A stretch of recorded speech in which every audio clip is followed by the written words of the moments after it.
Lola Socorro, kumusta po ang napag-usapan natin tungkol sa pagbenta nyo ng lupa? Pasensya ka na, Samuel. Nagbagong isip ng mga bata. Hindi nila ibebenta tong lupa. Alaalaw pa raw nila ito sa kanilang yumaong mga magulang. Ang lagay ay ganun-ganun lang.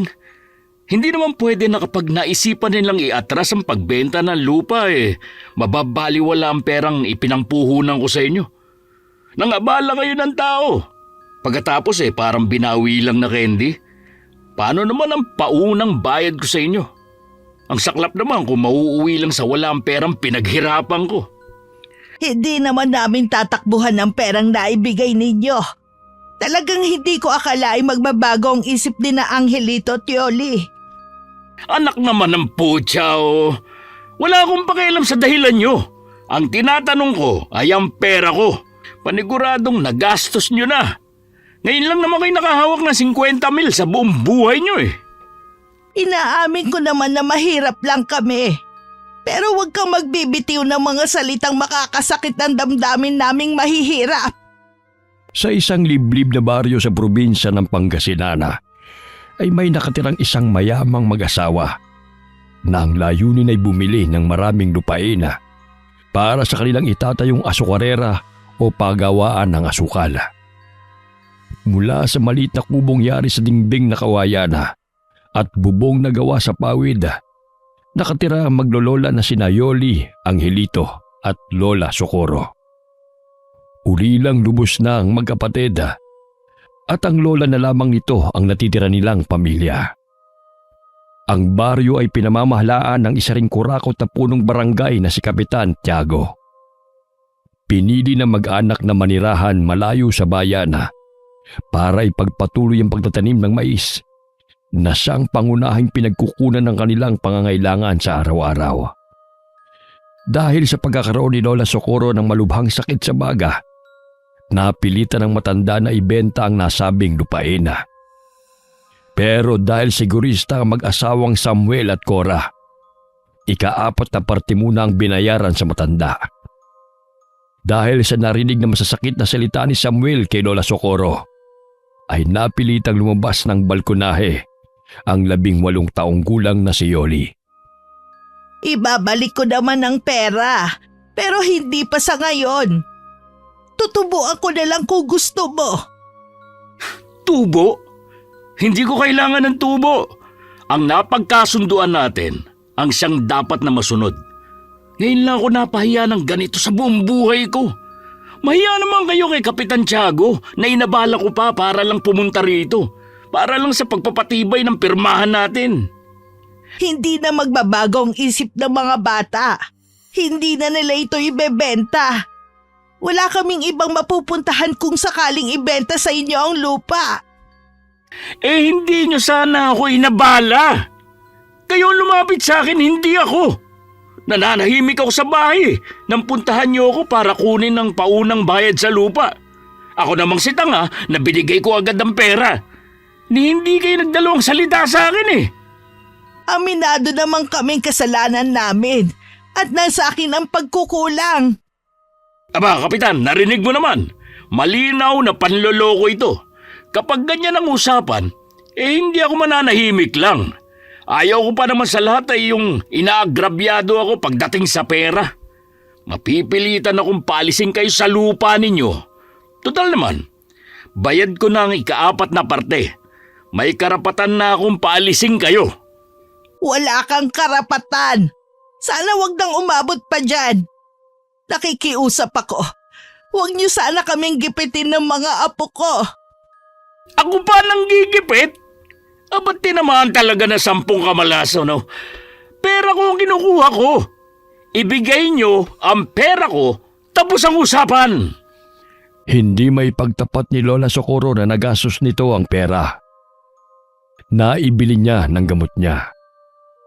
Awang-awa si Yoli sa matanda habang nakadungaw sa bintana ng balkonahe at nakikipag-usap kay Don Samuela. Kasama mga liporos nito na parang sasabak sa laban sa pormahan. Narinig ni Yoli ang pagnangit-ngit ng sahig na kawayan. Naramdaman ng dalaga ang paglapit sa kanya ni Angelito. Dahil pasado 5 pa lamang ng umaga, ay halatang bagong gising lang ang kapatid. Kinusot pa ni Angelito ang mga mata habang sumilip sa balkonahe. Maayos naman akong kausap. Hindi ko naman kayo ginigipit.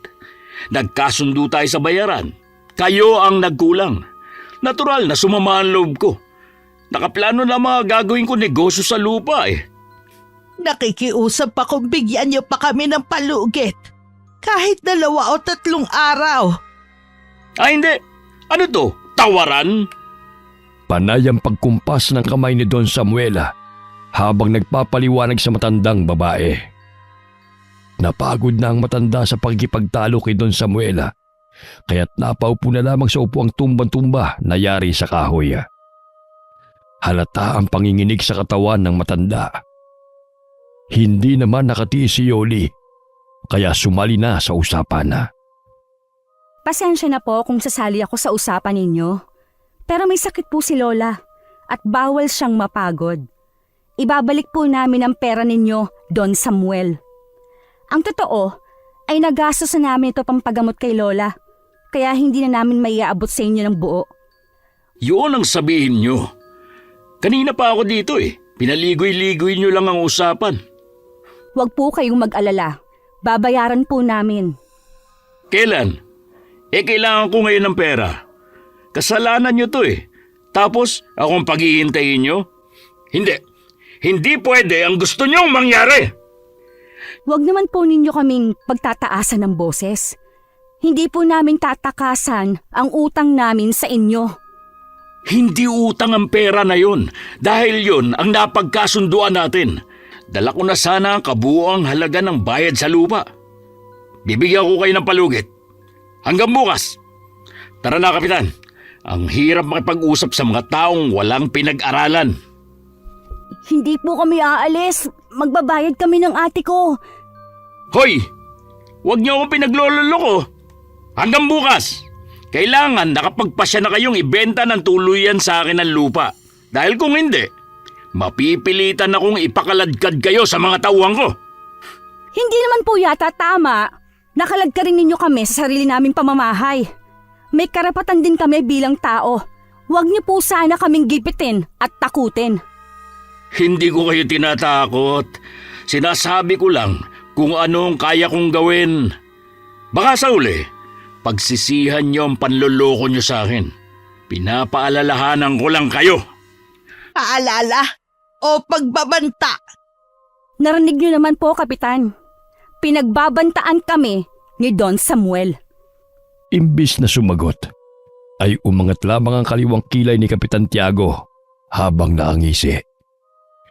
Walang natanggap na pagsang-ayon mula sa punong barangay.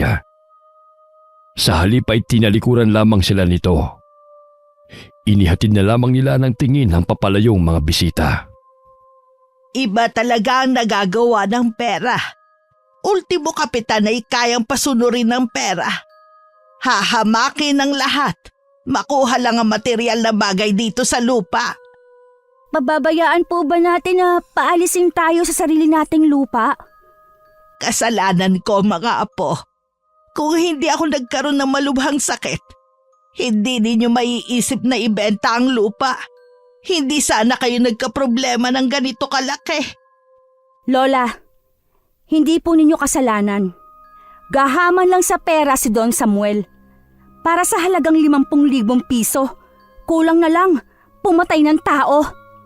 Kaya nga siguro walang tumatagal na kasambahay sa kanila dahil po sa ugali ng Don na yon. Ang kumakalat na balita tungkol sa mag-asawa ay may nakakatakot daw na lihim ang dalawa. Pero puro paninirang puri lang dahil wala pa namang napapatunayan. Hindi tungkol sa nakakatakot na lihim, kundi bulok na pagkatao ng mag-asawa ang tunay na dahilan kung bakit sila umaalis. Paniguradong sa galit ng mga hindi nagtagal na kasambahay sa kanila, kaya kung ano-anong naimbentong kwento tungkol sa mag-asawa. Teka, bakit ba napunta riyan ang usapan? Ang mabuti pa kumain na muna tayo ng almusal. Madalas ang kwento ng tao ay nagsisimula sa haka-haka hanggang sa maging totoo. Kaya inabalan ni Yoli ang sarili sa mga gawain sa bahay para pansamantalang makalimutan ang mga nangyari. Nang sumapit ang gabi, ay hindi dalawin ng antok si Yoli. Pabiling-biling siya sa higaan kaya't umiingay rin ang sahig ng kanyang katre. Sinilip niya si Lola Socorro sa kabilang katre. Nakita niyang kumukuya-kuy ang paa nito at nakapatong naman ang braso sa noo. Halatang nakikiramdam ang matanda sa paligid. Kaya naman hindi na siya nakatiis na hindi ito tanungin. Lola, gising pa rin kayo? Hindi rin ba kayo makatulog? Iniisip ko kasi kung ano magagawa nating paraan para maibalik ang pera kay Don Samuel. Huwag na po kayong mag-isip. Makakasama pa po sa kalagayan ninyo. Hayaan ninyong ako na lang ang gumawa ng paraan. Diyos kong bata ka, ano naman ang magagawa mo? Magbebenta po ng aliw. Jesus Mariosep na bata ka, baka kahit magbenta ka ng iyong katawan sa halagang 10 piso hihingian ka pa ng sukle. Lahat na lang idinadaan mo sa biro. Masarap pakinggan ang malulutong na tawa ni Lola Socorro. Kaya naman nangingiti na lang si Yoli habang pinagmamasdan ang pagtaas at pagbaba ng tiyanang matanda dahil sa malalakas na pagtawa. Paraan niya yun para makalimot ito sa problema at hindi na mag-isip. Lola naman seryoso po ako. Basta hindi natin ibebenta ang lupa. Natakot lang talaga ako nang magkasakit kayo. Kaya nagpadalos-dalos kami ng desisyon. Alam ko naman na pinatatawa mo lang ako, Apo. Gusto ko sanang ibigay sa iyo ang singsing ko. Mahalaga po yan sa inyo. Bakit naman po ninyo ibibigay sa akin? Para sa iyo naman ito. Na kapag wala na ako, ikaw rin ang magmamana ng lahat ng meron ako. Ano po bang sinasabi ninyo? Mahaba pa ang buhay ninyo. Lahat tayo ay mamamatay. Kaya dapat pinaghahandaan. Ano bang klaseng singsing yan, Lola? Ito ang singsing na may mutya ng kabute sa gitna. Po? Ibinigay ito ng matalik kong kaibigan. Isa siyang antingero. Ayon sa kanya, meron daw siyang mga pinalayang mga aswang. Nangako raw na hindi ito titikim ng karne ng tao. Nagpasiguro lang siya na kung sisira daw sa napagkasunduan ng mga halimaw, ay matutulungan daw ako ng singsing para mailigtas sa mga aswang na kung tawagin ay mga videl. Sa ganitong paraan, makakabayad daw siya ng utang na loob sa akin kahit magkalayo kami. Ano po ba ang mutya ng kabute at ang aswang na videl? Tumigil sa pagkukwento si Lola Socorro. Bumangon ito at humarap kay Yoli. Saka ipinagpatuloy ang kanilang pinag-uusapan. Seryoso ang mukhang nakaupo sa gilid ng katre habang nakalawit ang paa. Tinatamaan naman ng liwanag ng buwan ang kulay aso nitong suot na bestida na lalong nagpasigla sa mga bulaklak na disenyo sa laylayan ng saya. Totoo po ba ang aswang? Totoo ang mga aswang. Madaling malaman kapag aswang ang kaharap mo. Paano po? Kapag ang isang bagay na nagtataglay ng mga kontra laban sa kanila, katulad ng mga mutya ng kabute, umiinit naman ang bagay na may kinalaman sa mga agimat. Lumilikha sila ng liwanag na ikaw at ang aswang lang ang nakakakita. Ang problema, kapag nasaan yung tao ang mga videl, hindi sila nararamdaman ng singsing. Hindi rin sila tinatablan ng kapangyarihan nito. Ang astig pala kapag may hawak ang mutya. Pero panganib naman ang dala sa kung sino ang may hawak nito. Maya-maya pa'y bumangon na rin si Angelito na nakahiga sa tabi ni Yoli. Kumusot pa ito ng mata at nakinig sa kanilang usapan. Pero alam nyo bang mahirap mahanap ang mutya ng kabute? Lumilitaw ito kapag may kulog at kidlat sa isang lugar. Nasaksihan ko lang ang kakayahan ng mutya ng lumiwanag ito. Pero hindi ko pa nakita ang aktwal na kakayahan nito sa mga aswang. Ano po bang itsura ng mga aswang na Videl? Halimaw na kumakain ng laman loob ng tao. Gamit ang kanilang matatalas na kuko, kaya nilang wakwakin ang tiyan ng biktima. Kaya nilang ihiwalay ang kanilang mga braso mula sa katawan na parang isang manananggal at magdudugsong lang ito kapag nakapambiktima na sila. Pero wala naman po yatang ganyan sa baryo natin. Isa pa, kahit kayo ay hindi ninyo pa po nakikitang totoo na may aswang. Ang lola naman tinatakot nyo lang yata ako Baka sa mukha ni Angelito ang matinding takot. Napalipat pa ito sa tabi ni Lola Socorro. Napahagalpak naman ng tawa si Yoli. Likas sa kapatid ang pagiging matatakutin kaya madalas inaasar nila ito at niloloko. Matulog ka na nga ulit. Kahit kailan talaga, matatakutin ka pa rin. Gusto ko na magduda na hindi ka talaga totoong lalaki. Ate! Isuot mo na nga lang, Yoli, ang iyong singsing. Baka kung saan mo pa mailagay. Saka lamang naalala ni Yoli na kanina pa niya hawak ang malamig at magaspang na singsinga. Parang sinukat sa kanyang kaliwang hintuturo. Pagkatapos ay iniangat niya ang kamay at sinipat-sipat yon kung bagay ba sa kanya. Nag-iwan ng matamis na ngiti sa labi ng dalaga nang makitang kumislap ang kulay asul na bato sa gitna ng singsinga. Maya-maya pa'y natanggal ang bakas ng saya sa mukha niya at nauwi sa matinding pag-aalala. Lola! Oh, bakit? Umingit po ang singsing! Nangibabaw ang katahimikan bumakas ang takot sa mukha ni Lola Socorro. Pagkatapos ay nagmamadali itong bumaba ng katre. Agad na tinungo ang nakabukas nilang bintana. Maya-maya'y parang may nakita ito sa labas na ikinaputla ng labi nito. Nagmamadali itong lumapit sa nagtatakang si Yoli. Bilis! Yoli! Angelito! Magmadali kayo! Tulungan ninyo akong isara ang pinto at bintana ng bahay. Bakit, Lola? Huwag nang maraming tanong. Kumilos na kayo. Lola, Nasa labas ang aswang na Videl. Yoli, buksan mo ang takip ng aking tapayan na nasa ilalim ng katre ko.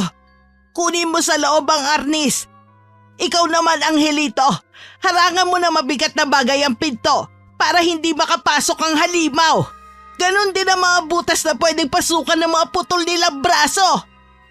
Agad na sumunod sina Yolit Angelito sa utos ni Lola Socorro. Habang ramdam nila ang tensyon sa loob ng bahay, bumundol ang kaba sa dibdib ni Yoli habang binubuksan ang takip ng tapayana. Nakita niya sa loob ng banga ang dalawang kahoy na kulay puti. Ingatan mo ang arnis kahit ano ang mangyari. Huwag na huwag kayong maghihiwalay na magkapatid. Lola, tinatakot niyo lang yata ako Nagbibiro ka lang po, di ba, Lola? Angelito, mukha bang nagbibiro si Lola? Saka lang sumeryoso ang mukha ni Angelito habang nagpapalipat-lipat ang tingin sa kanilang dalawa. Biglang tumalo ng itim na pusa sa kanilang pagitan kaya't napasigaw si Yoli sa gulat.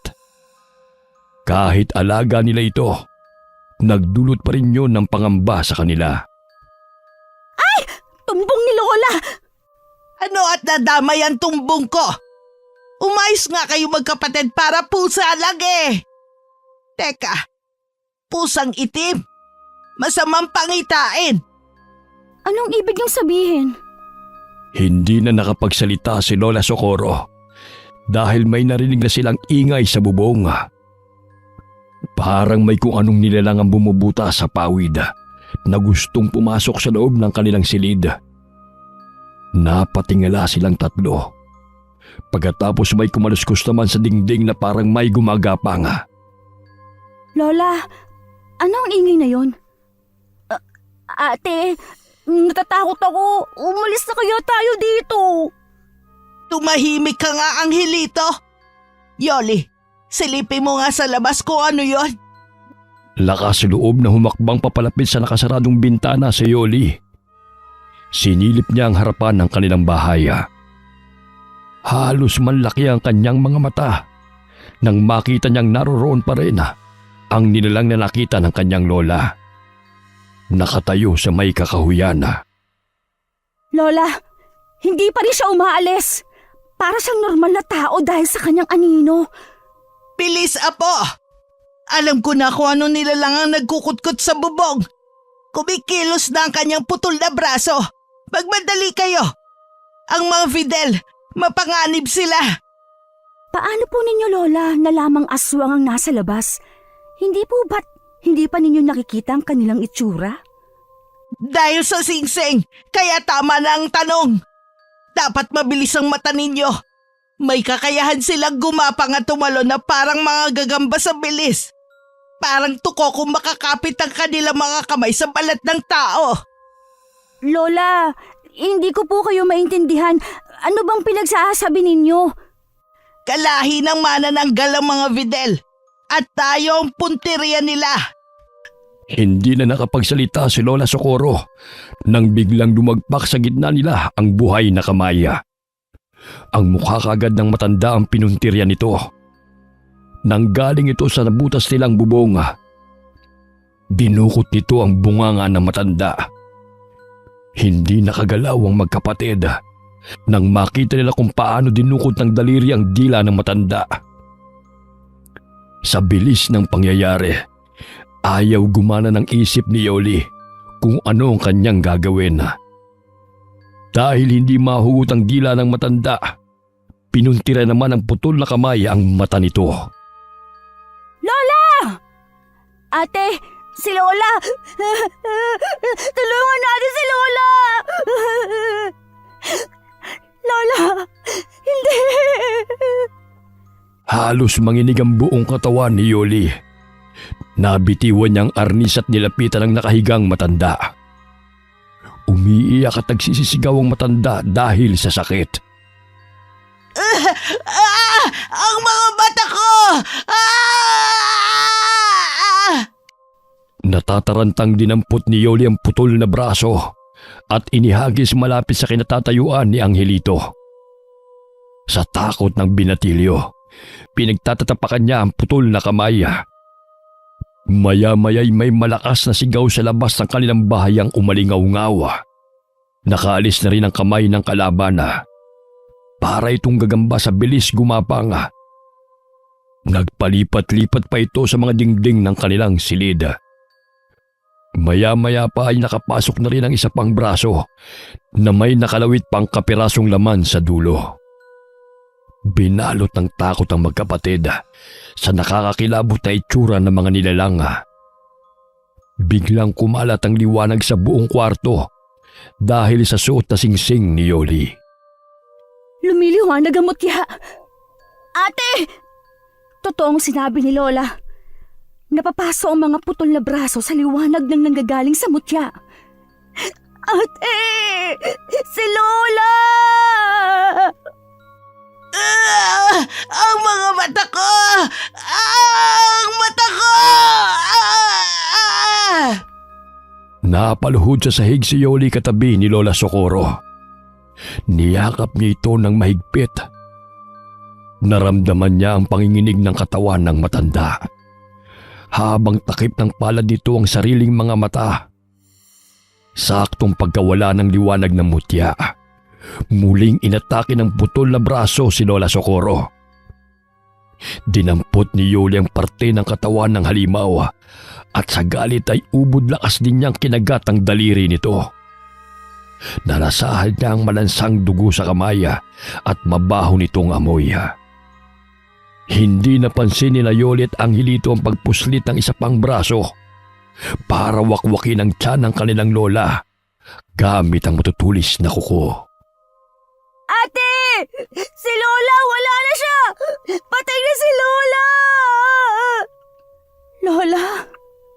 Akin ang hawak mong braso, ate.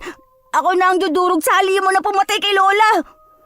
Kahit may bakas ng kagat ni Yoli ang putol na braso, walang tigil sa paggalaw ang mga daliri na parang hindi nasasaktan sa kanilang ginagawang pag-atake. Napansin ni Yoli ang itak sa dingding. Sa galit ay tumayo siya para kunin ito at pinagtatataga ang mga putol na kamay. Magkakasunod na pagsigaw ang narinig nila mula sa labas ng kanilang bakuran. Sige, durugin mo ang kamay, ate. Ipaghiganti mo, Lola. Humanda ka sa akin ngayon. Ito pa, tudurugin ko ang kamay mong hayop ka. Ate, buhusan natin ng asin. Mukhang e-epekto sa nilalang na yan ng asin. Imbis na manghina dahil sa tama ng itak, lalo lamang naging agresibo at lumakas ang braso ng aswang na Videla. Lalo na sila nagkagulo na mawasak ang pinto nila sa balkonahe. Pumasok ang isang nakangising nilalang na halos hindi makilala ang itsura dahil sa kulubot at naagnas nitong muka. Kakaiba rin ang paraan ng pag-angil. Nakakakilabot na parang asong nauulol. Lalo na nang tumulo ang malapot nitong laway na halos hindi maputol sa sobrang lagkit. Habang ang suot na damit ay punit-punit na parang isang pulubi sa dugyot na itsura. Sinugod sila nito para protekta ng brasong nasa kamay nila. Angelito, ang arnis, damputin mo. Gamitin mo ang mutya, ate. Bilisan mo habang nahahawakan ko pa ang braso ng aswang. Hindi gumagana ang mutya. Dala ng kalituhan ni Angelito. Pagkatapos nitong madampot ang arnis, ay pinaghahampas nito ang katawan ng aswang. Habang nakatungo at walang tiyak na patatamaan sa katawan ng halimaw. Nang matumba ang aswang sa sahig, itinapon ni Yoli ang hawak na putol na braso sa labas ng bintana. Hinila niya kaagad ang kamay ni Angelito at tumakbo sila papunta sa labas. Ate, si Lola. Naiwan po natin si Lola. Kailangan muna nating makalayo sa halimaw na humahabol sa atin. Saan na tayo pupunta? Sa bahay ni Kapitan. Hihingi tayo ng tulong. Kailangan niyang malaman ang mga nangyari kay Lola. Paano kung hindi siya maniwala sa atin? Bilisan mo ang pagtakbo. Baka maabutan niya tayo. Diyos ko, tulungan niyo po kami. Mabilis at halos hindi sumahid sa lupa ang mga paa na magkapatid habang walang tigil sa pagtakbo. Wala silang pakialam kung masugatan sila sa katawan. Ang mahalaga ay makatakas sa aswang na humahabol sa kanila. Pagkaraan ng ilang minutong pagtakbo, ay narating nila ang bahay ni Kapitan Tiago.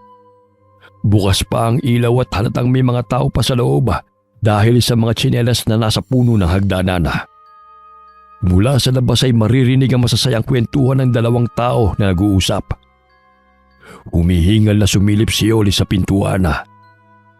Halos umurong ang kanyang dila nang makitang nakaupong si Don Samuel sa harap ng lamesang kinauupuan din ni Kapitana. Tumigil ito sa pakikipag-usap at biglang sumeryoso ang mukha nang makita sila. Napatayo ito sa kinauupuan at gulat na nagtanong. Anong ginagawa niyo rito? Kapitan, tulungan ninyo po kami. Si Lola po. Pinatay ng halimaw. Isang aswang na napuputol ang braso parang isang manananggal. Umagalpak ng tawa si Don Samuel. May paghampas pa sa sariling hita at muling tumingin sa kanila na punong-puno ang mata ng pang-aasar at pilit ng ngiti. Ang galing niyo mag-imbento ng kwento para lang makaligtas kayo sa pagbabayad ng utang niyo sa akin. Napakahusay niyo kumarte At talagang naglagay pa kayo ng mga peking sugat sa katawan para mas magmukhang kapani-paniwala. Wala akong pakialam kung ayaw ninyong maniwala. Hindi po kayong sadya namin kundi si Kapitan. Para humingi ng tulong. Si Lola po, pinatay ng halimaw. Kaya't nakikiusap po kaming samahan ninyo kaming balikan si Lola. Ate, kahit si Kapitan, hindi siya naniniwala sa atin. Pumatak na ang mga luhang kanina pang pinipigilan ni Yoli. Hindi sa takot, kundi sa pag-aalalang patay na ang kanilang lola Socorro. Napagulgul ng iyak ang dalaga at dumiretso ng pasok hanggang sa loob ng bahay ni Kapitana. Kinuha niya ang mga kamay ng matanda at halos hilahin na niya ito para lamang sumama sa kanila. Pero binawi lamang ni Kapitan ang sariling mga kamay at nagtaklob ng ilong. Indikasyong naamoy nito sa kanya ang dumikit na mabahong amoy mula sa aswang. Kung gagawa ka ng kwento, galingan mo naman sa pag-arte. Halata eh. Nakakahiya sa mga tanod ni Kapitan. Dalaga ka pa naman, pero magaling ka na magsinungaling. Kung ayaw ninyong maniwala, malalaman ng buong baryo ang nangyari kay Lola. At sasabihin kong kayo, Don Samuel, ang nagpapatay kay Lola. Ba't ang lintik na batang to? Tara na nga, Kapitan. Tignan natin kung totoong sinasabi na sinungaling na ito. Dahil kapag nalaman namin na gumagawa ka lang ng kwento, ipakukulong kita. Kayong dalawa ng kapatid mo, mga buwiset! Bahala na kayo sa gusto nyong gawin. Hindi kami nagsisinungaling ni ate. Totoong pinasok kami ng halimaw at pinatay si Lola. Mas maniniwala pa ako kung isang ordinaryong aswang tanggal ang braso, napaka-imposible! Kapitan, tara na po. Magsama po kayo ng mga tanod. Baka po, nandun pa ang aswang. Halos kalad ka rin ni Yolis Kapitan makarating lamang sa kanilang bahay. Habang naglalakad sa daan, ay panay ang tawa ni Don Samuel. Talagang ipinaparamdam nito sa kanila na hindi ito naniniwala sa kanilang mga pinagsasabi. Pagkaraan ng ilang minuto, ay bumungad sa kanilang lahat ang nasusunog na bahay ni Lola Socorro. Halos mamilog ang mga mata at bibig ng dalawa nang makitang tinutupok ng apoy ang kanilang tirahan. Lola! Lola! Ate! Wala na po si Lola! Kasama na siya na nasusunog dating bahay! Sinong may gawa nito? Nakita niyo na, Kapitan? Halatang pinagtago na nila ang matanda para makaiwas sa pagbayad ng utang sa akin. Pinagplanuhan nila ito! Hindi po totoo mga pinagsasabi ninyo. Kitang-kita ng dalawa naming mga mata kung ano ang nangyari kay Lola. Aswang ang pumatay sa lola ko. Malalaki ang hakbang ng mga paa na lumapit si Don Samuel sa nakatayong si Yoli. Sabay hablot sa damit niya. Halos malanghap ng dalaga ang amoy sigarilong lumalabas sa bibig ng lalaki. Pati ang mabaong singaw ng kamay nito, parang amoy patay na daga. Isang dangkal lamang ang layo ng mukha nito sa mukha niya, kaya parang gusto nang bumaliktad ang kanyang sikmura sa tumitinding singaw ng mabahong hangaw ng bunganga ni Don Samuel. Talaga bang pinaglololoko niyo ako, ha? Nasaan na matanda? Saan mo dinala? Akala mo ba, kapag nasunog ang bahay niyo, ay ligtas na kayo sa pagkakautang sa akin? Pwes, nagkakamali kayo. Mas pabor sa akin dahil hindi ko na kayo hahayaang bumalik sa bahay niyo. Bitiwan po ninyo ang ate ko. Wala kayong karapatang saktan siya. Isa ka pang lalaki ka. Magkasabwat kayo. Pareho ko kayong ipakukulong. Parang awa niyo na, Don Samuel. Hindi po kami gumagawa ng kwento. Si Lola po, nasa loob po siya ng bahay namin. Totoo pang pinatay siya ng aswang. Ate, huwag ka na po magpaliwanag sa kanila. Wala din namang maniniwala sa atin eh. Oo, dahil puro kayo sinungaling. Paano na niyo ako mababayaran? Kapag nakarating ito sa asawa kong si Cora, sigurado, impyerno ang mararanasan niyo sa kanya. Wala kaming pera, Don Samuel. Kung gusto po ninyo, pagtatrabahuhan namin magkapatid ang utang namin sa inyo. Pero sa ngayon po, hayaan niyo po muna kami magluksa sa pagkamatay ni Lola Socorro. Magluksa! Walang namatay! Gawa-gawa niyo lang ang kwento! Nakikita niyo bang wala nang natirang kahit na anong patunay na may taong namatay sa bahay na yan? Don Samuel! Sige, pagbibigyan ko kayo. Pero sa isang kondisyon. Ayaw ko nang maririnig ang kwento tungkol sa tumakas niyong lola. Dahil sa susunod na malaman ko na nagpapakalat kayo ng maling impormasyon, palalayasin ko kayo sa baryong ito. Sa kabila ng mga sinabi ni Don Samuel kina Yoli at Angelito, ay parang nagbingi-bingihan ang kapitana sa lahat ng ipinag-uutos ng matanda. Kaya sa huli, nagpaubayan na lamang si Yoli at hinayaan niyang siya na lamang ang makaalama sa totoong sinapit ng kanilang lola. Iniwan sila ni Don Samuel habang magkahawak ang kamay ng magkapatid na pinapanood ang unti-unting pagtupok ng apoy sa kanilang tahanan. Paano na tayo, Angelito? Ang huling bilin ni Lola sa atin ay huwag tayong maghihiwalay. Kaya kung nasaan ka, ate, nandoon din ako. Nagtataka lang ako sa mga nangyari. Paanong masusunog ang bahay natin? Wala naman tayong iniwang apoy sa kalan. Kanina ko pa nga po gustong itanong yun sa'yo, ate. Para pong sinadya na sunugin ang bahay natin para pagtakpan ang pagkamatay ni Lola. Baka sa mukha ni Angelito ang matinding lungkot at pagsisisi. Wala namang nagawa si Yoli kundi ang akbayan ng kapatid sa balikat. Dahil kung hindi sila nagpatalo sa takot, di sana'y nakasama pa nila ang matanda kahit ito ay patay na. Ang naiwan lamang na tanong sa kanilang isip ay kung sino ang sumunog sa kanilang bahay. Malalaman ko rin kung ano ang nangyayaring ito sa atin, Angelito. Pero sa ngayon, kailangan natin magpakatatag sa buhay. Natatakot po ako, ate. Masama raw ang ugali ng asawa ni Don Samuel. Hanggat magkasama tayo, hinding-hindi ko pababayaang masaktan kanila. Ang totoo'y nakaramdam din ng takot si Yoli sa buhay na haharapin nila sa pagtira sa mansyon. Bigla niyang naalala ang singsing ni Lola Socorro na nasa kanyang daliri. Gusto ko sanang itapon ang singsing na ito. Muntik na tayo mapahamak dahil naniwala akong may taglay itong kapangyarihan laban sa mga Videl. Pero ito na lang ang alaalang naiwan sa akin ni Lola. Kaya iingatan ko ito. Bakit mo naman po itatapon, ate?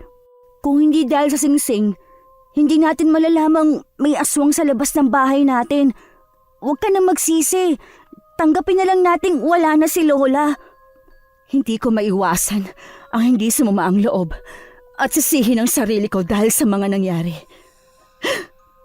Wala man lang akong nagawa para sa kanya. Tahan na po, ate. Mabibigyan din ng hustisya ang pagkamatay ni Lola. Ang arnis nasaan? Dala mo ba? Opo, nasa likod ko, nakasakbit. Mabuti na lang po pala at nadala ko ito habang tumatakas tayo. Lihim tayo magmamatsyag sa bahay ni Don Samuel. Malakas ang kutob kong may alam siya sa mga nangyari. Paano mo nasabi, ate? Nakalimutan mo ba ang kwento ni Lola? May kakayahan ng mga Videl na mag-anyong tao sa araw at halimaw sa gabi. Parang may kakaiba. Basta, ang hirap ipaliwanag. Kung ganun po, may posibilidad na may nalalaman si Don Samuel? Dahil siya lang ang makikinabang sa pagkamatay ni Lola. Diyos ko, ate, parang ang hirap pong paniwalaan na may alagang aswang si Don Samuel. Hindi pa tayo sigurado. Kaya nga aalamin natin kung ano ang totoo. Pero sa ngayon, kailangan natin magpanggap. Papasok tayong kasambahay sa kanila. Kahit na anong mangyari, huwag na huwag kang lalayo sa tabi ko. Magkakasunod na tango ang sinagot ni Angelito sa sinabi ni Yoli. Pagkaraan ng ilang oras na pamamalagi sa tapat ng nasunog nilang bahay, dumating ang dalawang tauhan ni Don Samuel para sunduin sila Yoli at Angelito. Pagdating nila sa malawak na bakuran ng mansyon, ay sinalubong na kaagad sila ng mabangong amoy ng bulaklak sa hardina. Pati ang magandang mga puno na hitik sa bunga, katulad ng mga lansones at mangga. Nalibang ang magkapatid sa paglibot ng kanilang paningin hanggang pumasok sila sa malawak na sala ng mansyon ni Don Samuel. Nakita ni Yoli ang babaeng katabi ni Don Samuel. Batay sa uri ng pagkakatitig nito sa kanya, ay alam na kaagad niyang ito ang asawa ng matanda, si Doña Cora. Tumayo ang babae mula sa pagkakaupo nito sa sofa. Saka lumapit sa kanila habang nakataas ang kilay. Umaligid ito sa kanila na parang sinusuri ang buong katawan nila. Suot ng babae ang mahabang manggas na kulay asul. Pero hindi nakaligtas sa mata ni Yoli na parang may benda ang braso nito. Ate, tinatanong ka. Ha? Ano po yon? Kayo pala ang mga apo ni Socorro. Ilang taon ka na? 18 taong gulang po at si Angelito naman po ay 12 taon. Alam niyo ba kung anong ayaw ko? Hindi pa po. Ngayon pa lang po tayo nagkita eh. Mukhang matigas at adalantada ang babaeng to, Samuel. Sigurado ka ba mapagkakatiwalaan ng magkapatid na to? Wala naman tayong pagpipilian eh. May utang ang pamilya nila sa atin. Kaysa tumakas, pagtrabahuhan na lang nila ang perang kinuha ng matanda sa akin. Pero kapag nakagawa sila ng bagay na hindi ko magugustuhan, palalayasin ko rin sila katulad ng iba. Para sa 50 mil na pagkakasabit ni Lola sa inyo, magtatrabaho po kami bilang kasambahay ninyo. Pero hindi po kasama sa bayad ang masasaktan kami pisikal. Wala kaming tiwala sa inyo. Aba, pambihira. Kayo na nga ang nakagawa ng kasalanan sa amin. Kami pa yata ang gusto ninyong pasunurin sa kondisyon ninyo. Sa edad kong ito ngayon lang ako napagsalitaan ng ganyan sa loob ng pamamahay ko. Tama na yan. Pumasok na kayo magkapatid sa unang pintuan, malapit sa kusina. May mga damit pang kasambahay doon. Maligo kayo at magpalit ng damit. Ano po ang magiging trabaho ko? Tagahilis o tagahiwa ng mga bituka ng baboy. Ikaw naman, Yoli, labandera at kusinera. Lumayas ang kasambahay namin kanina, kaya ikaw na ang pumalit. At ito ayaw na ayaw kong papasok kayo ng kwarto ko nang walang paalam. Baka nakawin niyo pa pera ko eh. Opo, hindi kami magnanakaw. Hindi kami interesadong pumasok sa kwarto ninyo. Ang tanong po magkano naman ang bawas sa utang kapalit ng trabaho namin ng kapatid ko? 2 kayo ng kapatid mo at palamunin ko kayo. 1 taon, walang kokontra kung makakatagal kayo. Ano po? Sige na, pumasok na kayo sa loob. Maraming oras nang nasayang dahil sa inyong magkapatid. Itinuro ni Doña Cora ang pinto malapit sa kusina. Binuksan yun ni Yoli at napawang ang kanyang bibig sa nakitang itsura na magiging kwarto nila. Talaga po bang dito kami matutulog? Bakit? May problema ba? Iniisip niyo bang sa malambot na kama ko kayo patutulugin? Maganda pa po ang kwarto ng baboy dito kahit yari lang sa kawayan. Sa kabodega po ninyo to, tambakan ng mga gamit. Abay, natural. Kasambahay kita. Ako masusunod kung saan ko kayo patutulugin. Dahil bayad na kayo. Para naman pong hayop ang tingin ninyo sa amin. Kung magrereklamo lang kayo sa patakaran ko, abay bukas ang bahay ko.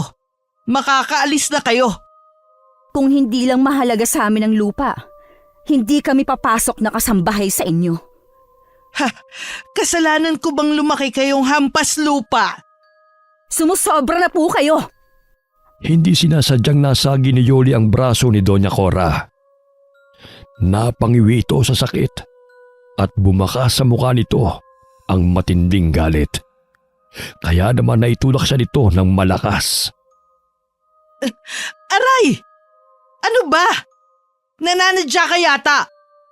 Bakit naman po ninyo tinulak si ate? Hindi naman po namin alam na may masakit sa braso ninyo. Ano na naman bang kaguluhan yan, Cora? Huwag mo sabihin pati ang dalawang bata na yan pagdidiskitahan mo. Lalahanin mo, nasa kanila pa ang pera natin. Ikaw na nga ang kumausap sa dalawang to. Tingin ko masyado silang maraming reklamo. Ano ba yon, ha? Ano po kasi, ang kwarto po namin, bodega, wala po bang ibang pwede naming matulugan? Kung ayaw nyo dyan sa bodega, doon kayo sa kwadra. Kasama ng 2 kong kabayo. Hindi bali na lang po. Lilinisin na lang po namin itong silid. Papayag din naman pala kayo Nakipagtalo pa kayo kay Cora. Naiinis na tinalikuran ni Yoli ang mag-asawa. Saka pumasok sa loob ng kwarto at malakas na isinara ang pinto kahit nasa labas pa ang dalawa. Napasandalang dalaga sa pinto habang iginagala ang paningin sa kabuuan ng silid. Bukod sa mabahong amoy ng alikabok, napakarami ring sapot ng gagamba. Pati ang naglalakihang mga kaldero. Dito rin nakatambak. Kwarto pa ba ito? Tama ka, ate. Saka maraming dumi ng ipis at daga. Halatang matagal nang hindi tinutulugan ng tao. Ate, parang sinasadya nilang pahirapan tayo. Sa tingin ko naman ay hindi. Likas siguro sa kanilang pagiging mata pobre. Tama ka, ate. Pati ang mga daga, kahawig na nila. Tama ng katatawa mo dyan. Tulungan mo na lang ako maglinis ng kwarto. Saan kaya natin pwedeng dalhin tong mga malalaking kawali? Isabit natin, ate, sa labi ni Doña Cora. Palagi kasing nakasimangot. Mukhang bumabalik ka na sa dating mapagbirong pilosopo, ha? Umayos ka nga. Baka may kapalit pang saya natin. Nagpapatawa lang ako, ate, para hindi ko muna maisip ang itsura ni Lola habang dinudukot ng kamay ng halimaw ang kanyang mga mata. Bangungot yon para sa akin. Kaya nga tayo nandito, para kay Lola. Sige na, simulan na natin ang paglilinis. Nang matapos sa paglilinis, narinig nila ang mahihinang katok sa labas ng kanilang kwarto. Nilapitan ni Yoli ang pinto at ipinihit ang seradura. Nakita niyang nakatayo si Don Samuel, bitbit ang 2 kulay dilaw na plastik. Nakasilid ang malansang amoy ng karne habang tumutulo ang dugo sa sahig. Angelito, sumunod ka sa akin sa kusina. May papagawa ako sa'yo. Saglit lang po. Ayoko nang pinaghihintay ako. Kapag tinawag kita, sumunod ka! Nagulat si Yoli at Angelito sa biglang pagtaas ng boses ni Don Samuel. Kaya kahit hindi pa tapos sa ginagawa ang binatilyo, ay napilitan itong sumunod sa lalaki. Sakto rin naman na dumating si Doña Cora. May dalang isang basket na kulay berde. Punong-puno ng maruming damit. Labhan mo to at isampay agad. Gagamitin ko ang mga damit bukas. Sabay-sabay? Tanga! Siyempre hindi! Sinasabi ko lang para bilisan mo ang paglalaba. Biglang napako ang paningin ni Doña Cora sa suot na singsing ni Yoli. Umangat ang kamay ng ginang para hawakan ang daliri niya. Pero bigla itong natigilan at napaatras. Bakit po? Wala. Sige, bilisan mo ang paglalaba. At marami pa akong iuutos sa'yo. Hindi na hinintay ni Doña Cora na sumagot si Yoli. Mabilis itong tumalikod sa kanya at nagmamadaling umalis. Dala ang mga maruruming damit ay mabilis siyang pumunta sa likod ng mansyon. Naghanap siya ng gripo na pwedeng paglabhana. Nakita niya si Angelito habang naglilinis ng mga bituka ng baboy. Malayo pa'y nagsasalita na ang kapatid sa sobrang inis. Nakalagay ang ibang laman loob sa palanggana, pero kapansin-pansin ang kakaibang sukat nito. Laman loob daw ito ng baboy, pero ang lalaki ng bituka, nakakadiri, ate. Manahimik ka nga. Matindi po kasi ang lansa parang laman loob ng tao. Ikaw lang ang nag-iisip ng ganyan. Magtrabaho ka na lang ng tahimik. Muling binalingan ni Yoli ang mga damit. Pero natigilan ng dalaga nang sa pagdampot niya ng t-shirt ay may nahawakan siyang mantsa na manikit at tumigas na. Dugo ito ah. Ang daming dugo. Ano kaya to? Baka naman gawa sa sugat ni Doña Cora. Nabanggit sa akin ni Don Samuel na naaksidente raw ang asawa niya kanina nang sumakay sa kabayo. Iwasan daw muna nating magtanong. Kadalasan daw po ay umiinit ang ulo ni Doña sa mga taong mausisa. Mukha naman kasing matagal na ang dugong ito. Saka bakit buo? Hindi ba nila ipinagamot sa doktor? Aboy malay ko ate! Nahulog sa malalim na pag-iisip si Yoli habang matamang pinagmamasdan ang kulay asul na t-shirt na may bahid ng dugo sa manggas. Pagsapit ng gabi, habang nagpapahinga magkapatid sa kanilang silid, bigla silang nakarinig ng malalakas na kalabog sa kusina. Pati ang paggapang ng kung anong hayop sa labas ng kanilang kwarto. Nagkatinginan sina Yoli at Angelito. Pamilyar ang ganong ingay, kaya't napabalikwas ng bango ng dalawa. Dali-dali nilang binuksan ang pinto. Tahimik silang sumilip sa maliit na siwang ng pintuan. Wala namang tao. Madilim ang kusina. Hindi kaya nagpaparamdam si Lola sa atin? Nagmumulto siya sa pang-iiwan natin sa kanya. Umalis ka nga sa tabi ko. Nagsisitayuan ang mga balahibo ko sa katawan dahil sa pagpulong mo sa tenga ko. Pasilip din ako. Wag na. Matulog na lang tayo. Konkreto ang bahay. Imposibleng masundan pa tayo ng aswang sa mansyon ni Doña Cora. Paano naman po kung dito mismo nakatira? Ewan. Tabi nga. Matulog na nga tayo. Padabog na napasimangot si Yoli habang naunang mahiga sa kanyang katre. Dalawa ang higaan doon kaya para na rin silang may sariling kwarto. Ilang saglit pa ay dinalaw na rin sila ng antok. Kinabukasan, nagising si Yoli sa mahihinang yugyug ng kapatid sa kanyang balikat. Halos pabulong itong nagsalita na halatang may kinatatakutan. Ate, gumising ka. May nakita akong mga bakas ng kamay sa sahig, ate. Ano ba yun? Natutulog na ang tao eh. Saka maaga pa. Bumangon ka po muna. Bilisan mo. Kahit inaantok, napilitang bumangon si Yoli sa kanyang higaan.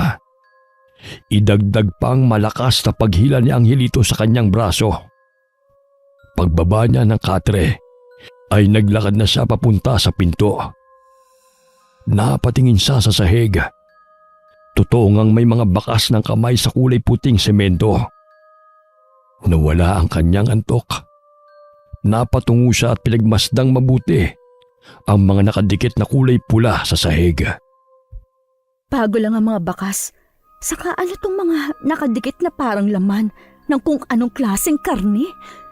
Yan nga ang sinasabi ko sa'yo, ate. Saan kaya nanggaling ang mga bakas ng kamay? Diyos ko, nasundan kaya tayo? Pero paano? Saka, kung nandito lang ang putol na braso, ibig sabihin, malapit lang sa atin ang Videl. Hindi tayo ligtas sa lugar na to. Umalis na kaya tayo dito, ate. Tanggapin na lang natin ang kabuuang bayad nila sa lupa. Hindi pwede. Pero, baka lang mapahamak po tayo eh. Nandito lang din siya sa bahay ni Don Samuel. Maganda nga yun. Hindi na tayo mahihirapang hulihin ang aswang na nagpapanggap na tao. Ate! Makinig ka. Kailangang malaman muna natin kung sino ang totoong pumatay kay Lola. Pagkatapos, saka tayo aalis. Tuluyan nang nawala ang antok ni Yoli habang muling pinasadahan ng tingin ang narumihang sahig. Ang mabuti pa, linisan na natin ang sahig. Tayo rin na mapapagalitan ni Doña Cora. Kumuha ka ng tubig at timba sa kusina.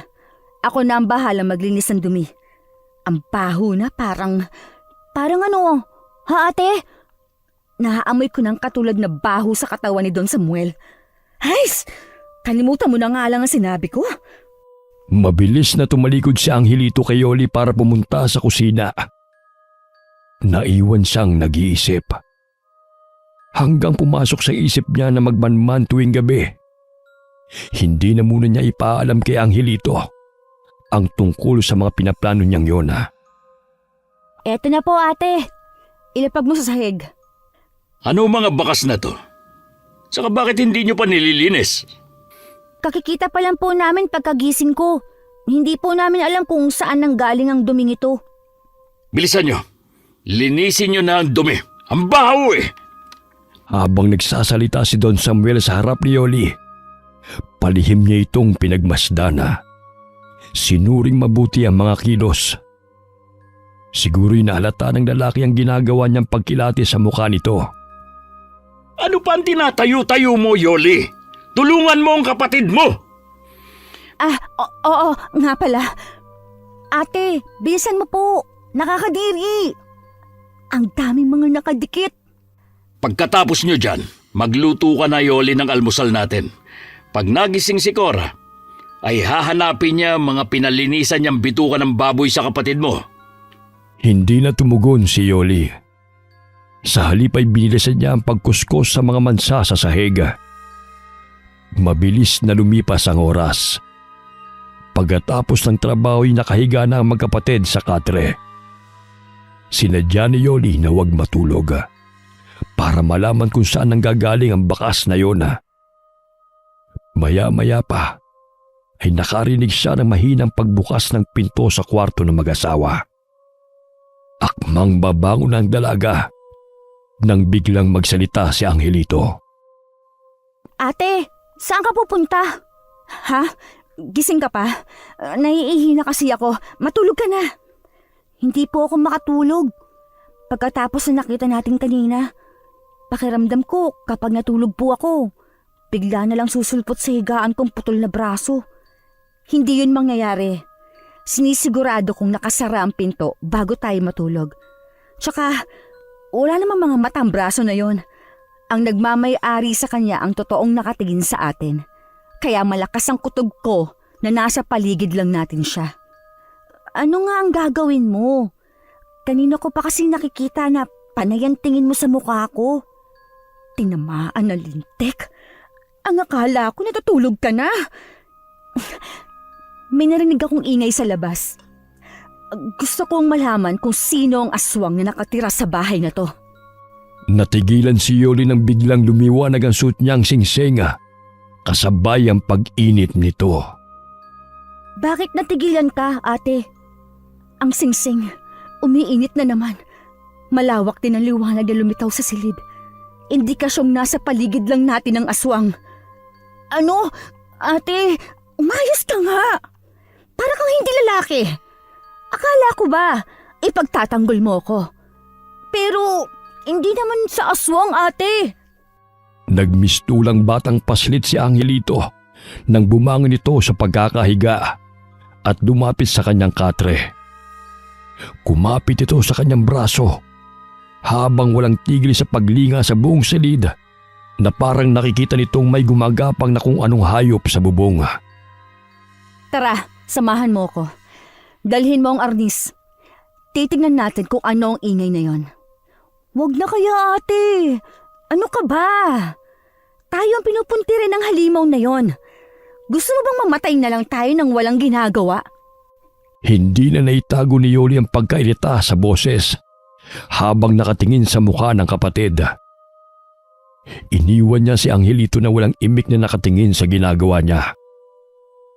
Maingat niyang inihakbang ang mga paa papunta sa madilim na kusina. Biglang may kumalusko sa ilalim ng mahabang lamesa. Nakikita niyang maliwanag ang buong paligid sa tulong ng liwanag na nagmumula sa mutya. Halos manlaki ang mga mata ni Yoli nang makita ang putol na braso na kanina pang nagpapalipat-lipat sa sahig at mabilis na lumipat sa sementadong dingding. Hindi siya makalapit sa akin dahil sa mutya. Mahuhuli rin kita. Ate! Diyos ko naman, Angelito! Papatayin mo ako sa nerbiyos! Akala ko ba hindi ka sasama? Wala na akong pagpipilian, ate. Nakita ko na ang putol na braso. Hindi siya makalapit sa akin dahil sa liwanag na nagmumula sa singsing ko. Nasaan po ang liwanag, ate? Ang dilim-dilim kaya. Ako at ang aswang na Videl lang ang nakakakita sa liwanag. Halika, doon sa pinto na yon, sa ibaba ng hagdan. Kung nakikita rin ng aswang ang liwanag ng mutya, ate, may posibilidad na malalaman nilang nagmamatsyag tayo. Yun na nga ang hinihintay ko, ang magtuos kami. Wala kang magagawa, ate. Isa pa, hindi po natin siya kaya. Hindi nga po natin alam kung paano natin siya mapapatay. Habang dahan-dahan sa paglalakad, ay nakarinig ang magkapatid ng ingay na nanggagaling sa loob ng isang silid. Pagtapat nila sa pinto, ay pinihit niya ang seradura. Sumalubong ang mabaho at nakakasukang amoy ng silid. Pati ang paglitaw sa harap nila na nakangising halimaw. Habang may garalgal na boses na pag-angil, nakalabas pa sa bibig ang sariwang laman loob na nilinisan ni Angelito. Huwag kang lalayo sa tabi ko. Hinding-hindi siya makakalapit sa atin dahil sa liwanag. Ate, wala siyang mga braso. Sugurin na po natin. Hindi siya makakalaban. Huwag kang pakakasiguro. Paano kung maliban sa braso, ay may iba pang kakayahan ng halimaw na yan? Biglang umalingaw-ngaw ang malakas na sigaw ni Don Samuel sa kanilang likuran at hinila sa damit si Angelito. Tulungan mo ako, ate! Bitiwan mo ang kapatid ko, Don Samuel! Sinasabi ko ng haba at pinagplanuhan ninyo ang pagpatay kay Lola para paalisin kami sa bahay namin. Kayo ang lumapit sa amin. Hindi ako. Pero ngayong natuklasan niyo na ang lihim ko, kayo ang magiging hapunan ng asawa ko. Kung ganon, siya si Doña Cora. Ate, tulungan mo ako! Sinuntok agad ni Don Samuel sa sikmurang nagpupumiglas na si Angelito. Namilipit sa sakit ang binatilyo at bumagsak sa sahig. Hayop ka! Halimaw mga kampo ng kadiliman! Wala nang epekto ang mga salita sa amin. Sige na, Cora. Magpakabusog ka sa masarap na putahing nasa harapan mo. Masyado kayong pakialamero. Kaya ito lang ang nararapat sa inyo. Sumugod ito na parang hindi pansin ang liwanag na nagmumula sa mutya ni Yoli. Naging maagap si Yoli sa pagsuntok sa sikmura ng Donya. Tinamaan ito sa sikmura. Sa lakas ng impak ng kamao niya, ay halos mapatalon ito sa sakit. Si Don Samuel naman ay hinila ang dalawang paa ng nakahigang si Angelito papalabas ng kwarto. Saan mo dadalhin ang kapatid ko? Panoorin mo kung paano ko unti-unting wawasakin ang murang katawan ng kapatid mo.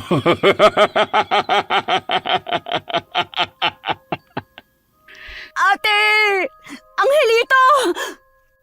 Akmang hahakbang si Yoli para sa kluluhan ng kapatid nang maramdaman niya ang matalas na bagay na kumapit sa likod niya. Ate! Ang mga putol na braso! Nasa likuran mo! At ang isa nasa binti mo! Ang saya naman panoorin. Hindi na kayo makakatakas sa akin. Hindi kayo magtatagumpay! Hindi pinansin ni Yoli ang brasong nasa likuran niya habang unti-unting bumabaw ng matulis na kuko sa balat niya. Tinanggal niya ang kamay na nasa paa niya at pinagsusuntok yun gamit ang kamaong may singsing. Umalingaw-ngaw ang sigaw ni Doña Cora dahil sa matinding sakit. Kung ganon, nararamdaman mo rin ang sakit kapag inaatake ko kamay na to. Sige lang, saktan mo lang. Papatayin ko naman ang kapatid mo. Ate, patayin mo na po sila! Durugin mo ang putol na braso! Huwag mo akong alalahanin! Inihagis ni Angelito ang arnis sa kanyang kinaroroonan. Nang mahawakan niyang sandata, ay mabilis niyang pinagpupupukpok ang brasong nasa sahig. isinunod niya ang nasa likod niya. Saktong nahawakan na niya ang putol na braso. Dinamba naman siya ni Doña Cora. Dahil sa komosyon, kaya't narinig na rin yun ng mga natutulog na tauhan ng mag-asawa. Pumasok ang tatlong lalaki. Imbis tulungan ay hinawakan pa ang magkabilang braso ni Yoli. Bitiwan ninyo ako! Ilabas ang babaeng yan! Ako ang papatay sa kanya! Ate! Pagtapat ni Yoli sa nakahigang si Angelito, mabilis siyang umikot at inatake ng arnis sa mga tauhan ng mag-asawa. Bawat pag-atake ng dalaga, bumubulagta ang mga lalaki sa sahig. Hinila niya ang braso ng kapatid, saka hinampas ng arnis ang leeg ni Don Samuel. Bumagsak ito sa sahig kasama ng iba pa. Habulin ninyo ang mga inutil! Talagang sinusubukan ako ng magkapatid na yan. Ang sakit ng leg ko. Ate, saan na tayo pupunta? Bahala na. Ang mahalaga makalayo tayo sa lugar na to. Ate, nakaharang sila sa pintuan. Pati po ang mga putol na braso nasa dingding. Lahat ay gumagapang papalapit sa atin. Sumuko na kayo. Huwag niyo na kaming pahirapan. Kung ganon, alam ng inyong mga tauhan ang tungkol sa inyong totoong pagkatao? Ano magagawa ko? Ganyan ang nagagawa ng pera. Nasaan ang lola ko? Saan ninyo dinala? Mga tanga! Hinawakan, hinugasan at nilinisan ni Angelito ang bituka ng inyong lola Socorro. O, di ba? Ikaw pa, Yoli, ang nagluto sa laman loob ng lola mo? O ano? Hindi ka makapagsalita? Ate! Bituka ni lola ang nilinisan ko! Paano nangyari yun? Sila ang sumunog ng bahay. Si Doña Cora ang sumalakay sa kubo natin. Mga halimaw! Pagbabayaran niyo to! Dala ng bugso ng damdamin. Walang pagtitimping sinugod ni Yolet Angelito ang nakatayong si Don Samuel. Sinalo naman ng kamao ni Don Samuel ang mukha ni Angelito. Kaya't bumulagta ito sa sahig. Si Yoli naman ay nakabawi sa pag-atake sa mga kalalakihan gamit ang arnis. Kung ganon, magsama-sama na tayo dito mamatay! Ikaw lang ang titikman ko kung gaano kasarap ang laman loob mo. Sa matanda kasi, bukod sa makunat na, wala pang lasa. Lumaban ka, ate! Tahimik! Magpasalamat kayo at kahit papano hindi namin agad kayo pinatay. Wala na rin akong pakialam kung may babalik nyo ang pera sa akin. Kapag namatay kayo, masosolo ko na ang lupa nyo. Nakabibingi ang tono ng tawa ni Don Samuel habang walang tigil sa katatadyak sa nakahigang si Angelito. Sinugod ni Yoli ang lalaki at pinagpapalo niya ito ng arnis. Pero nakuha ng putol na braso ang sandata ng dalaga at naihagis sa malayo. Bigla na lang naramdaman ni Yoli ang kamao na tumama sa kanyang sikmura. Dahilan para mapaluhod siya sa semento habang yakap ang tiyana. Gumapang naman papalapit sa kanya ang kapatid. Ate! Ang sakit! Tiisin mo lang. Makakatakas tayo sa impyernong mansyon na to. Dalhin na ninyo sila sa gitna ng gubat. Magukay kayo ng malalim. Yung hindi sisingaw ang baho nila. Laman loob lang naman nila ang kailangan ko. Dinampot sina Yoli at Angelito at kinaladkad papunta sa gubat. Kasunod ang mag-asawa, ganun din ang dalawang mga putol na braso na mabilis na nagpalipat-lipat sa katawan ng mga puno. May kakayahan din na lumundag ang mga putol na braso sa bawat sanga na madaanan nito. Pagdating nila sa gitna ng kakahuyana, kung saan tanging ang liwanag lang na nagmumula sa buwana ang nagsisilbi nilang tanglaw sa dilim ng gabi. Tahimik ang buong paligid habang ang maririnig ay ang mahihinang huni ng mga kulisap at kuliglig. Pinagtabi nilang magkapatid at pinaluhod sa lupa. Yun ang pagkakamaling nagawa ng mga tauhan na mag-asawa. Dahil nakahanap si Yoli ng pagkakataon kung paano makatatakas. Inatake niya ng walang kahirap-hirap ang mga lalaking nakapalibot sa kanila. Pinatamaan niya ng kamao ang masaselang parte ng katawan ng mga ito. Kaya mabilis na napabagsak sa lupa ang mga kalaban. Hinila niya ang kamay ni Angelito at sabay silang tumakbo. Bilis, dalian mo! Dito tayo dumaan! Hinahabol na nila tayo, ate! Huwag mo silang pansinin. Ang mahalaga makatakas tayo. Magsasalita pa sana si Yoli habang mabilis na tumatakbo nang biglang lumundag sa likod ng kapatid ang putol na braso. Ate! Humiga ka sa lupa para hindi siya makapunta sa bibig mo. Alisin mo to, ate! Nilapitan ni Yoli ang gumugulong na kapatid sa lupa habang iniipit nito ang putol na braso na nasa likuran ni Angelito. Mahigpit ang pagkakakabit sa damit ng kamay ng halimaw para kapain ang mata ng binatilyo. Ate, gamitin mo ang singsing para namang walang bisa ang mutyay. Hindi niya kayang iligtas tayo. Ate, mamamatay na tayo dito. Huwag kang magsasalita ng ganyan. Huwag kang malikot. Dudurugin ko ang kamay ng aswang na yan. Ate! Dari na sila! Wala na oras! Dinampot muna ni Yoli ang putol na braso, saka inihagi sa mga tauhan na mag-asawa. Muli silang tumakbo ng mabilis. Halos wala na silang makitang liwanag sa daan, kaya madalas na bumabangga sila sa mga punong nadadaanan nila. Nadadapa at mabilis din na bumabangon. Gusto nang umiyak ni Yoli habang pinagmamasdan ang itsura ng kapatid. Ate, magpahinga muna tayo dito sa malaking puno. Hindi ko na po kaya eh. Pagod na ako. Masasakit din ang mga paa ko mula sa mga tumusok na kahoy. Hindi tayo pwedeng huminto. Kapag naabutan nila tayo, hindi na tayo makakaligtas sa aswang na yon. Si Doña Cora lang naman ang aswang. Dapat siya ang ating puntiryahin.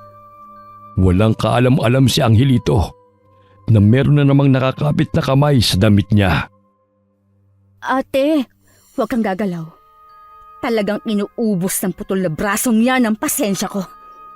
Galit na dinampot ni Yoli ang putol na braso at ubod lakas niya yung kinagat. Mula sa iilang hakbanga ay napasigaw si Doña Cora na malapit lamang sa kanilang kinaroroonan. Nanginig ang mga daliri ng braso. Sa kanya ay pinasuot ang singsing sa daliri nito. Hindi na ito nakagalaw at parang napapasong na milipit sa sakit si Doña Cora. Sa galit ni Don Samuel, inutusan niyang sugurin si Yoli at patayin. Pero lumaban ang dalaga. Nakipambuno siya gamit ang kamao. Muli niyang hinubad ang singsing sa daliri ng halimaw. Pero hindi na ito kumikilos. Indikasyong nabali niya ang kaputol na braso. Magbabayad kayo sa ginawa ninyo sa kamay ko! Sugurin niyo mga inutil! Sayang lang ang mga binabayad ko sa inyo! Wala kayong kwenta! Ano ang pakiramdam ng napinsala ang braso? Kulang pa yan sa lahat ng ginawa ninyo sa lola ko. Buo at puno ng determinasyong hinarap ni Yoli ang mga kalalakyang papasugod sa kanilang kinaroroonan. Pero dahil sa hindi niya napansin ang pagkapit ng isang braso sa kanyang tagiliran, nagawa kaagad nitong butasin ang kanyang tiyana gamit ang matutulis na kuko. Nagulat siya sa pagguhit ng sakit, kasabay ng malakas na pagtawa ni Doña Cora. Ate, may sugat ka. Tumakas ka na, Angelito. Kahit ikaw lang ang makatakas. humingi ka ng tulong sa mga tao. Wala namang maniniwala sa akin, ate. Bayad na nila ang paniniwala at pagiging tapat ng mga tao sa baryo natin. Wala na po tayong ibang paraan kundi ang lumaban. Pagkasalita ni Angelito, ay tumayo ito sa unahan niya at kinuhang nakakapit pang braso sa kanyang tagiliran.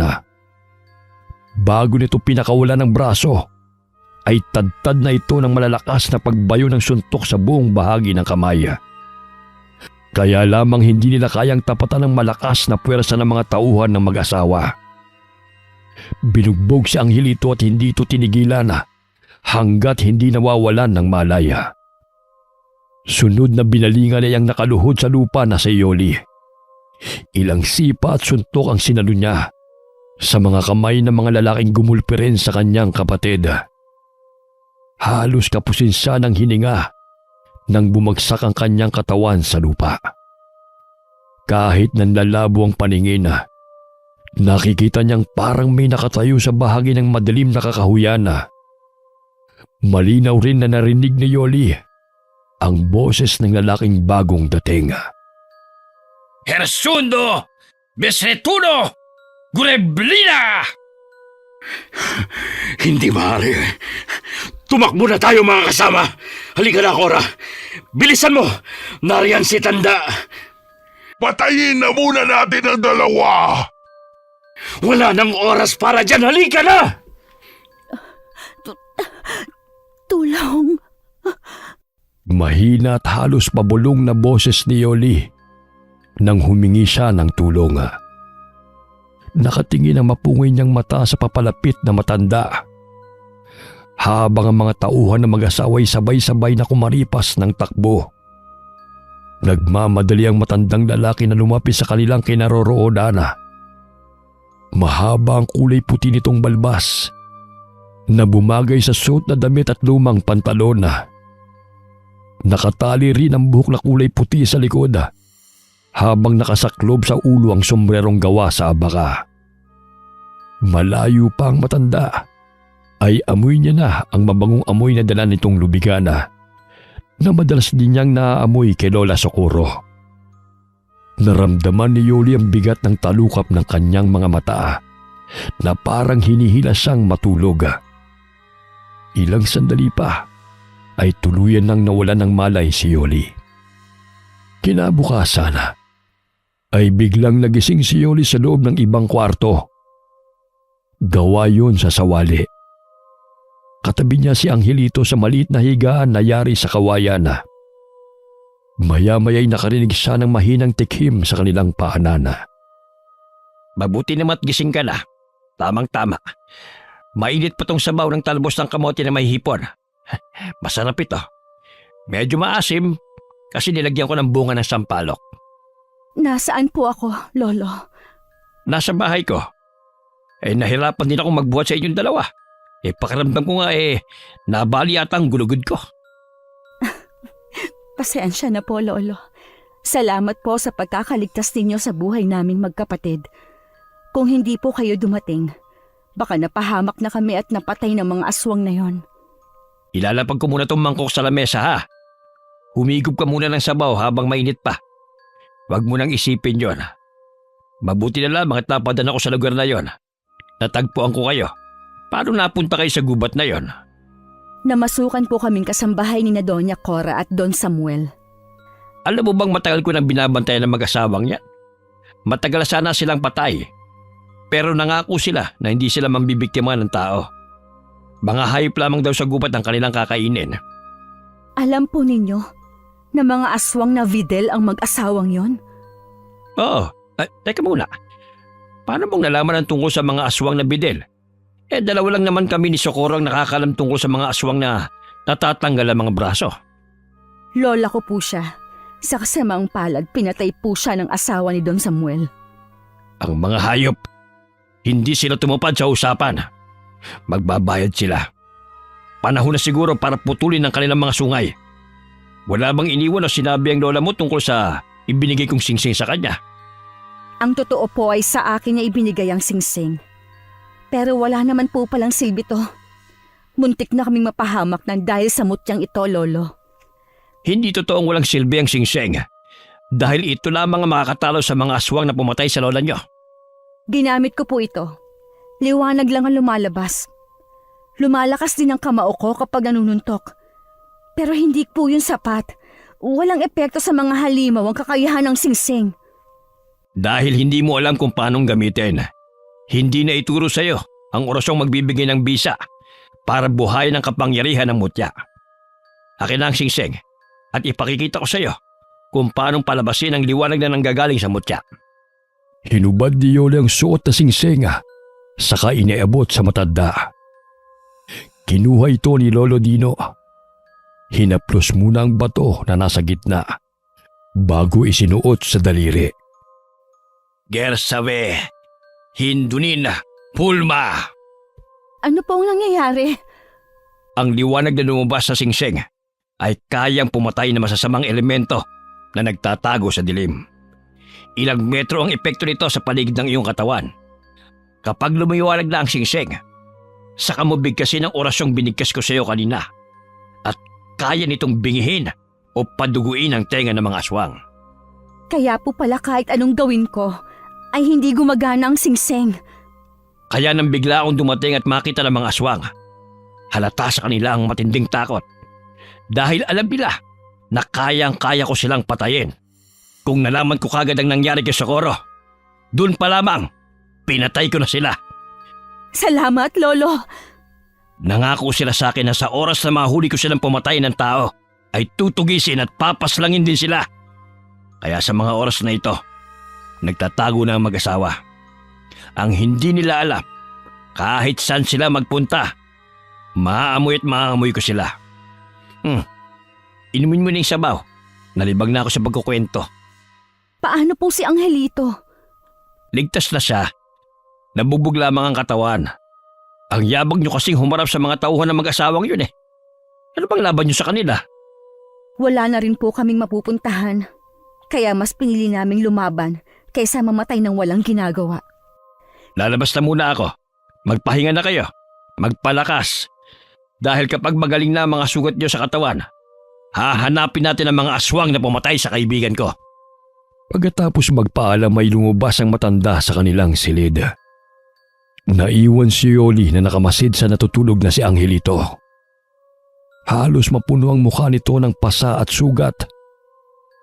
Naikuyom niya ang sariling kamao habang pabuntong hininga na sinuri ang masakit na sugat sa kanyang tagiliran. May benda ito na kulay puting tela at may mga nakatapal na kung ano-anong mga dahon sa sugat. Pagkalipas ng 5 araw na pamamalagi ng magkapatid sa bahay ng matanda na nakilala nila sa pangalang Lolo Dino, nagpasa na itong simula ng paghahanap sa mag-asawa para papanagutin sa mga kasalanan nito. Ito na ang tamang pagkakataon para hanapin ang mag-asawa. Hindi sila dapat mamalagi sa kagubatan. Matagal na silang namuhay ng malaya. Kaya kailangan na nating tapusin ito. Sasama po ako, Lolo. Tutulungan ko po si ate. Oo, Angelito. Magkasama nating haharapin ang mga aswang. Pero Lolo, saan naman po kaya natin mahahanap ang mag-asawa na yon? Baka nakaalis na sila dahil alam na nilang dalawa na sinabi namin sa inyo ang tungkol sa ginawa nila kay Lola. May kutob akong hindi sila umalis ng kanilang mansyon. Ang alam ko po ay may sikretong silid sa bahay na yon. Saka baka nag-isip din po yun ng paraan na hindi nyo sila mahanap kung sakaling sa mansyon po sila magtatago dahil iisipin ninyong magpapakalayo-layo sila. May punto po si Angelito. Tamang pumunta muna tayo sa mansyon para malaman natin kung totoong umalis na. Oh, kunin mo Yoli ang singsing. Isinusoli ko na ito sa'yo. Kabisado mo na ang orasyon na itinuro ko. Tandaan nyo, hindi basta-basta ang kalaban ng mga bidel. Hindi natin mapapatay ang mga halimaw kung putol na braso lamang nila ang aatakihin natin. Kailangan ng mismong katawan nila ang masasaktan. Ang ibig niyo po bang sabihin, kapag napatay natin ang katawan ng aswang, ay mawawala ng kakayahang manakit ang mga putol na braso? Oo, wala silang pinagkaiba sa mga manananggal. Pero ang mga aswang na ito, hindi takot sa asin. Ang nag-iisang makakatalo lamang sa kanila ay ang mutya ng kabuti na magpapahina sa kanilang kakayahan sa pamamagitan ng orasyon. Pagkatapos na mag-usap ang tatlo, ay nagsimula na silang maglakad papunta sa dating tirahan ni Yoli. Pinagmasdan nila ang nasunog na bahay ni Lola Socorro. Naalala ko bigla si Lola. Parang kailan lang kasama pa natin siyang matulog sa bahay na yan. Lolo, bakit gabi tayo pupunta sa bahay ng mga aswang kung sa araw po ay mahina ang kanilang katawan? Dahil hindi natin sila mapapatay kung sa araw natin sila aatakihin. Hindi rin sila tinatabla ng mutya kapag maliwanag ang sikat ng araw. Ito ang kakaibang kakayahan ng mga aswang na bidel. Maya-maya pa'y naisipan na ng tatlo na maglakada. Pero bigla silang tumigil sa paghakbanga nang maramdaman ng matanda ang kakaibang galaw ng hangin sa paligid. Humanda kayo. Naririto sila. Wala naman po akong nakikita, Lolo. Umiinit ang suot kong singsing. At maliwanag na rin ang tingin ko sa paligid dahil sa mutya. Ate, tahimik naman po at madilim. Pero wala akong nakikitang aswang. Malakas na ang loob nyo magpakita sa akin.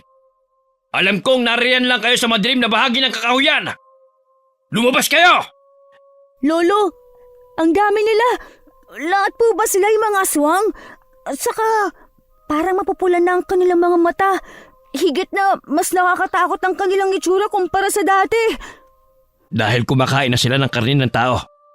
Malalakas sila ngayon. Nararamdaman kong mabigat na enerhiya mula sa kanila.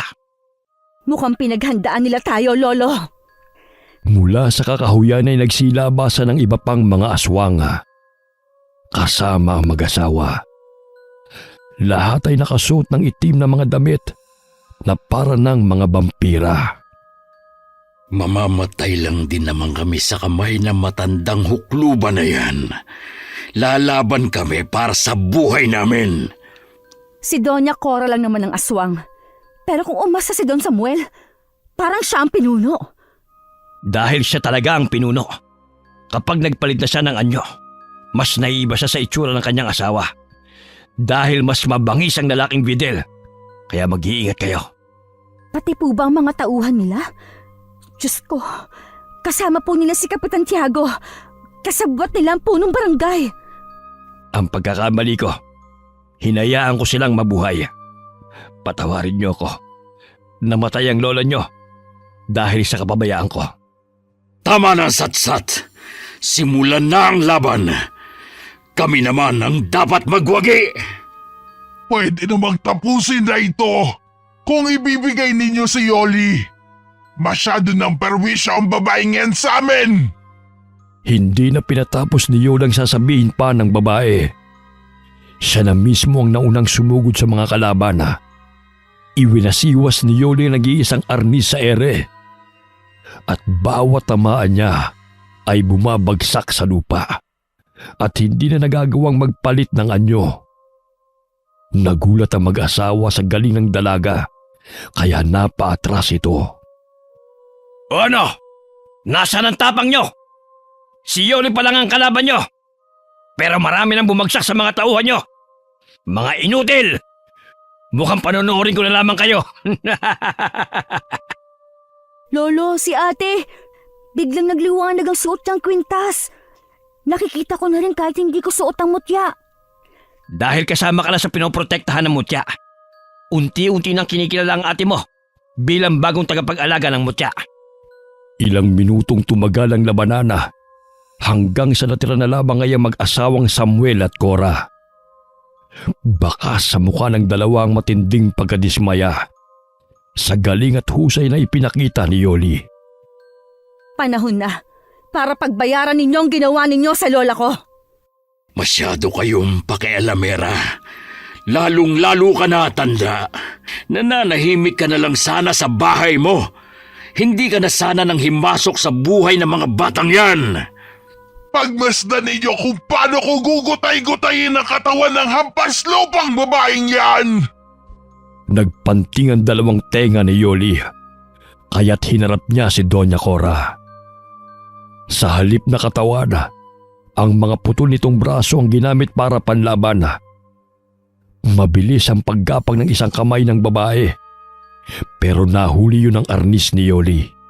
At kagaya ng napag-usapan nila ni Lolo Dino, hinayaan itong gamitin niya ang orasyon na mag-uutos sa mga putol na braso na atakihin ang sariling katawan. Hanggat hindi nagsasaan yung Videl si Samuel, hindi siya matatabla ng bisa ng mutya. Kaya itigil mo na ang paglaban sa akin. Hindi kayo magtatagumpay. Ate, sa likod mo! Huli na para umiwas. Tinamaan ng kalmot sa mukha si Yoli ng putol na braso. Sobrang hapdi kaya napilitan na siyang gamitin ang pinakahuling orasyon na makapapatay sa babae. Verondinanza. Wag! Itigil niyo yan! Ang sakit! Samuel, pigilan mo siya! Verondinanza. Napaluhod sa lupang nasasaktan na si Doña Cora. Habang pilit na tinatakpan ng dalawa nitong kamay ang dumudugong tenga. Halata ang sakit sa boses ni Cora. Itigil niyo yan! Huwag kang hihinto. Mapipilitan si Samuel na magsaaswang para tulungan ang asawa niya. Hindi nagkamali si Lolo Dino. Pinunit ni Don Samuel ang sariling damit. Lumitaw ang mabalahibo nitong katawan, pati ang paghiwalay ng dalawang braso sa katawan nito. Tiniis nito ang sakit para matulungan si Doña Cora. Isagawa mong sabay na pag-atake sa kanila.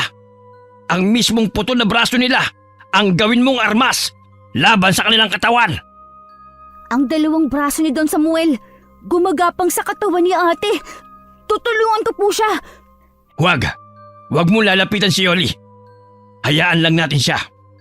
Hersente di malignos. Walang ano-ano'y biglang nanigas ang apat na kamay na gumagapang sa katawan ni Yoli. Parang may isip na inatake ng mga ito ang mag-asawa.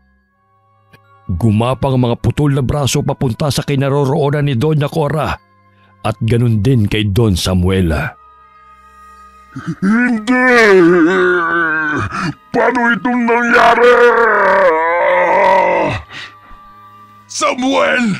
Tulungan mo ako! Unti-unting gumagapang ang mga kamay ko sa bibig ko! Ang mga putol ninyong mga braso ang papatay sa inyo. Alisin mo! Huli na para dyan. Sa mga oras na ito, ay nasa loob na ng katawan mo ang sarili mong mga braso.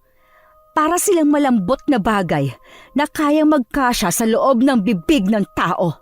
At sa loob, sa kanila hahalukayin ang laman loob ninyo. Sa wakas, mararanasan ninyo ang sakit na ipinaramdam ninyo kay Lola. Kitang-kita ni Yoli kung paano winakwak ng kamay ang tiyan na mag-asawa. Ang isa na may dinukot ang mga mata ni Doña Cora. Pagkatapos ay pumasok yun sa loob ng tiyana na parang may hinahalungkat. Lumabas ang mga dugo sa bibig at ilong ng dalawa, habang ang mga braso nito ay nasa loob pa rin ng tiyana. Kasabay ng buhang liwaywaya, nasunog ang katawan ng mga ito. Pati ang iba pang mga kasamahan. Kasama ang katawan ng kanilang kapitana na nahawahan din ng pagiging aswanga. At dahil sa salapi ng mag-asawa, ay nasilaw at naging sunod-sunuran sa mga ito. Napatay mo ang mga aswang. Nagawa mo ang pinakamabagsik na orasyon. Akalain mo yon, ate? Ang putol na braso nila ang mismong pumatay sa mag-asawa. Yon ang mabisang karma nila sa pagpatay nila sa lola natin. Nang tuluyang kumalat ang liwanag sa paligid dahil sa pagsikat ng araw, nagkalat din ang mga abo sa damuhana mula sa katawan ng mga aswang. Muling bumalik ang katahimikan sa liblib na baryo ng Pangasinan. Naging usap-usapan ang abandonadong mansyon ni na Don Samuel at Doña Cora sa buong baryo. Pati ang misteryosong pagkawala ng mga naninirahan sa bahay.